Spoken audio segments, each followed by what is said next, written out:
शुक्रवारी धनतेरसच्या दिवशी अमरावती शहरातील नागरिकांनी बाजारपेठेत खरेदीसाठी एकच गर्दी केली। ही गर्दी इतकी वाढली की नागरिकांना रस्त्याने आगमन करणेही जमत नव्हते। अंबादेवीकडे जाणारा संपूर्ण रस्ता अख्खा जाम झाला होता। वाहने तर सोडा, रस्त्याने चालणेही कठीण झाले होते। तरीही खरेदी करणाऱ्यांनी त्याची पर्वा न करता दिवाळीची खरेदी केली। या अंबादेवी रोडवर वाहनांची चक्क रांग लागली होती। इतकी मोठी ट्रॅफिक या रोडवर झाली होती। अखेर ट्रॅफिक पोलिसांनी वेळेचं गांभीर्य लक्षात घेत खरेदी करणाऱ्या नागरिकांना वाट मोकळी करून दिली।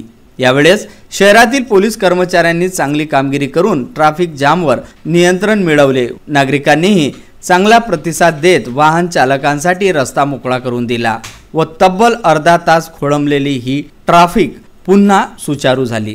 Bureau report, Vidarbha news.